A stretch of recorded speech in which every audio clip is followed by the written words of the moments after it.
Senadora Proboste. Yasna. Tocaya. Sí. Usted acaba de recordar cómo aquella noche en que tuvo la sesión protocolar con el presidente, además le llevó una exhortación bastante vehemente del conjunto de la oposición en aquella reunión que también acaba de reseñar, para que se vinculara el aplazamiento de las elecciones a un paquete de ayuda social robusto, esta vez robusto. La tensión era bastante alta, al punto que el ministro Belolio dijo que estaba existiendo un chantaje, pero usted sale de la reunión, baja mucho la presión, porque dice el presidente se ha allanado a flexibilizar y a aumentar de manera sustantiva esta ayuda. Sin embargo, la prueba en el proyecto mantuvo la focalización, no hubo IFE universal, se mantuvo acoplado a el plan paso a paso, no hubo criterio de género. Entonces, usted dice cree en el diálogo, baja la presión, pero el resultado es completamente insatisfactorio, de acuerdo a lo que usted misma ha dicho.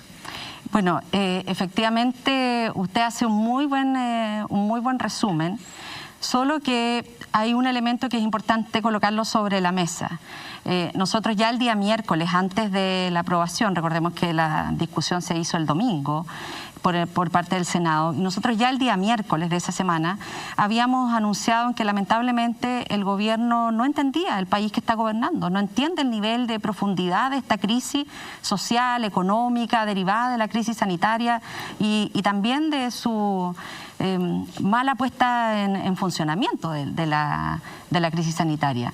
Y lo decíamos porque efectivamente nosotros en la conversación con el presidente, que además estaba antecedida en una conversación muy amplia que tuvimos con la oposición, que tuvimos también con la Central Unitaria de Trabajadores, que tuvimos con los centros de pensamiento, todo eso el día lunes 29, antes de llegar a la reunión con el presidente de la República. En la reunión de la oposición no había una postura única respecto de la postergación de las elecciones. Habían quienes estaban a favor, otros que estaban en contra. Pero donde no había ni una duda, Yasna, era que aquí, si se generaba la postergación de las elecciones, esto solo podía ser a partir de mayores exigencias en endurecimiento de medidas sanitarias, cierre de fronteras, etcétera, y de mejores ayudas sociales para que la gente pueda cumplir las cuarentenas, porque si no son cuarentenas de mentira. Entonces, claro, yo lamento que el gobierno tras esta conversación, fue una larga conversación con el presidente de la República, y aprovecho de decir, porque también he recibido comentarios de, oh, pero ¿cómo puede contar las cosas que conversaron con el presidente? Por eso como que transgrede los códigos de la política. Y yo digo, perdón, pero una reunión entre dos autoridades electas por la ciudadanía, en donde no hemos tocado ningún tema que sea secreto de Estado, yo no veo por qué uno no pueda comentar los detalles de esta conversación, porque además uno dice, para mí el principal código es la transparencia. Y cuando nosotros nos sentamos y le dijimos al presidente, mire, nuestra propuesta es renta básica universal, transitoria, que llegue al 80% de las familias, pero que llegue rápido, veloz, que no tenga que hacerse estos procesos de postulación. Lo que él me dijo es, me dice, mire, pero estamos muy cerca. Si nosotros ya estamos llegando al 75%. Nosotros sabíamos que eso no era así, si la propia ley decía el 60%. Entonces, y él me dice, no tenemos inconveniente en acceder a lo que usted pide del 80%. Al día siguiente comenzaron a cambiar un poco las cosas y ya lo que llegó formalmente era un papel del Ministerio de Hacienda diciendo que iban a formar una mesa de trabajo y que en 60 días se iba a hacer una propuesta. También, pero lo concreto es que lo aprobaron. Sí, y ya lo han aprobado dos paquetes. Lo aprobamos y hay elementos que son distintos, Yasna. Hasta antes de esta modificación, el ingreso familiar de emergencia, si bien es cierto, se mantiene, equivocadamente en nuestra opinión, unido a la lógica del plan paso a paso. Lo que había anteriormente es que la gente que estaba en fase 1 recibía más recursos que la gente que estaba en fase 2, que en fase 3 y en fase 4. Y esto lo logramos cambiar y hoy día la gente recibe más recursos estando en fase 1 y fase 2, que hoy día es el 90% de la ciudadanía. Logramos cambiar los montos de los bonos de 350 a 500, se aumentó el universo porque pasamos del 60% del ingreso familiar de emergencia del registro social de hogares al 80% y eso también incorporó nuevas familias. Pero a pesar de esas mejoras, nosotros creemos que eso todavía es insuficiente, pero además no logramos que el gobierno salga de esta lógica, que en nuestra opinión es una lógica equivocada. Pero aprueban los proyectos. Claro, por supuesto, porque la pregunta, Yasna, es a partir de lo que a uno no le entregan, de decir, mire, nosotros queremos que esto sea sin postulación, ¿vamos a negar un beneficio? A mí me parece que éticamente no es posible. Es decir, hay que ponerse creativos, ¿no? No todo es sí, pero dentro, conceder o... Sí, claro, pero dentro de las facultades que nosotros tenemos, que es lo que decía Mirna, que son además facultades muy limitadas por esta Constitución. Y porque aprovecho de hacer también pedagogía. Hay una los parlamentarios opositora. No podemos presentar proyectos de ley, indicaciones que generen gastos o que generen nuevas funciones y atribuciones para el Estado. Eso es lo que dice esta Constitución. Está bien, la Constitución tampoco permitía reformarla, ni mucho menos llamar a hacer una nueva. O sea, todos sabemos que una cosa es lo que permite la ley. La Constitución permite reformarla, si hemos tenido varias reformas constitucionales. No permite el quórum, quiero decir. Y también se puede obtener quórum para hacer paquetes sociales más amplios. Claro, tiene quórum que son como muy cuando altos. Ocurre con el 10%, porque se crea una situación, un estado de ánimo y una opinión pública que presiona sobre eso, porque no lo han logrado respecto de los apoyos. Claro, y a pesar de las presiones seguimos sin poder hacer reformas importantes, por ejemplo en el tema del agua. Se presentó una reforma constitucional para garantizar el agua. La oposición, estuvieron todos los votos de la oposición, más 2 votos del oficialismo, pero así todo era insuficiente, porque tiene quórum muy alto. Y eso es algo de lo que esperamos que la nueva Constitución también pueda ser abordado. Senadora, esto se lo hemos preguntado a otros senadores que han estado acá. Cuando se votó el proyecto para poner límite a la reelección indefinida que existía, usted se abstuvo respecto de la retroactividad que permitía ser inmediato. ¿Eso por qué? Porque precisamente lo que nosotros decíamos, que esto era parte de la discusión de la nueva Convención Constitucional. Esto forma parte de los desafíos y del modelo en que nosotros queremos mirar la sociedad. Y porque además, Yasna, también en esto hay harta falta de transparencia, ¿ya?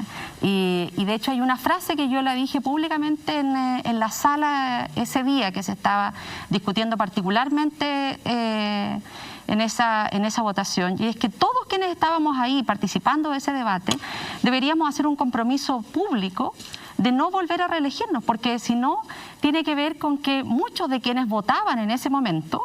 Pero no entiendo por qué entonces se abstuvo. Porque lo que yo expliqué es que eso debía ser parte de la Convención Constitucional, y lo dije así de claro. Nosotros tenemos un itinerario significaba que se podían volver a reelegir ahora en noviembre, por ¿Perdón? ejemplo. Significaba que sí se podían volver a reelegir. No, porque no era esa la discusión. Sí, era que se hiciera retroactivo para que operara de inmediato. Habían varias votaciones, Yana. La votación en general era de la idea de poder tener efectivamente la retroactividad era para...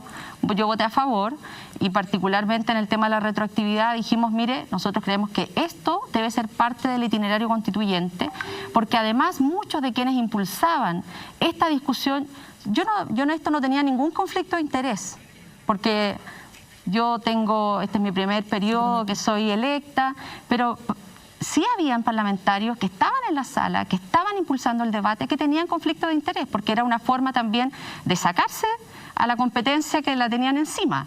Entonces yo creo que eso también es algo que la comunidad tiene que ponderar. Senadora, quiero insistir en el punto de por qué es tan difícil para el Congreso y particularmente usted como presidenta del Senado forzar al gobierno a hacer lo que está pidiendo la gran mayoría de la población. Cuando se habla del IFE, el 60%, 80%, recordemos que es un 60% o un 80% de otro porcentaje. Del registro social de hogares. Claro, del registro social de hogares, que es la hiperfocalización, porque todos sabemos que para estar en el registro también hay que cumplir ciertas características, y por lo tanto no es como se da la impresión de que estamos hablando del 80% de la población. Sí, pero hoy día tenemos 14 millones y medio de personas en el registro social de hogares. También, para decirlo, en la magnitud de la crisis, lo quiero decir, porque cuando partimos el año 2020, probablemente la cantidad de personas que accedieron al IFE... Me parece que no accedieron 14 millones, si no la gente no hubiera demandado tanto el 10%. Bueno, por eso tiene entonces el problema. El tema es por qué no es posible, pero la pregunta va más allá de la medida puntual. ¿Por qué no es posible que el Congreso establezca condiciones claras al gobierno de esto se soluciona con un ingreso universal de emergencia que llegue al 90% de la población, sin focalización, por un periodo determinado? ¿Por qué no es posible doblarle la mano al gobierno en esa materia? Un gobierno que está en el suelo de la popularidad. Bueno, yo creo, Alejandra, que tiene que ver con la falta de unidad de propósito que también hemos tenido en esto, porque creo que uno siempre tiene que partir mirando cuáles son las responsabilidades más cercanas. Lo otro es que obviamente tenemos... ¿Podría especificar? ¿Hay parlamentarios que estaban senadores de qué partido, de qué sectores? Que, no, digamos, pero mire, que no si esta discusión ha sido... ¿quórum? Alejandra, mira, esta discusión ha sido muy larga. Esta es una discusión desde el comienzo de la crisis y tiene que ver con un modelo que está también en la cabeza a lo mejor de muchos. Yo no me olvido, cuando nosotros partimos la crisis, el primer paquete de medidas era que los trabajadores y trabajadoras pudiesen, a propósito del proyecto de protección al empleo, que no era otra cosa más que los trabajadores se pudieran pagar parte de sus remuneraciones con los mismos ahorros que ellos tenían en el administrador de fondos de cesantía. Ese fue el primer proyecto del presidente Piñera para la pandemia. Y solo estuvimos 5 senadores... ¿Y se aprobó? En contra. Sí, se aprobó y estuvimos solo 5 senadores en contra de eso. Y nosotros desde ahí decíamos, pero ¿cómo esta lógica? ¿Ah? A propósito de lo que nos preguntaba Mirna al comienzo. Y uno puede decir, sabe que nosotros desde un comienzo hemos dicho que no estamos de acuerdo que en esta crisis la gente tenga que echar mano a sus ahorros individuales, personales. Pero así Senadora, partió entonces el primer para entender el dilema es que no hay acuerdo entre los parlamentarios en lo que hay que hacer respecto a la pandemia, esta ayuda social universal. No, mire, yo diría que la oposición, desde la perspectiva más amplia, hoy día todos coincidimos en la iniciativa de renta básica universal y yo en eso me alegro muchísimo. Hoy día en la oposición hay claridad y nosotros lo que esperamos es que en el marco de las campañas también presidenciales esto se tome como un compromiso, porque Chile no es la primera emergencia que ha enfrentado ni la primera que va a enfrentar. Yo vivo en una región que tuvimos que enfrentar el año 2015, aluviones, el año 2017 y esta idea tiene que estar presente en cómo se resuelve. Pero el punto es que si no lo pueden hacer ahora en que la emergencia no puede ser más clara, ¿por qué se va a confiar en que se va a aprobar después en algún futuro? Digamos? Porque yo creo que en esto la oposición al menos tiene una lógica, que hoy día no hay una mirada diferente. Y es que nosotros tenemos que ser capaces de avanzar a una renta básica universal transitoria y una renta básica universal ojalá permanente, con posterioridad a propósito de las desigualdades, a propósito de la situación y de la pobreza que estamos viviendo en nuestro país, y eso tiene que responder con las políticas sociales. Y una forma de responder a esas políticas sociales es a través de iniciativas como una renta básica universal que garantice ingresos para la supervivencia y la vida en dignidad de las familias en nuestro país.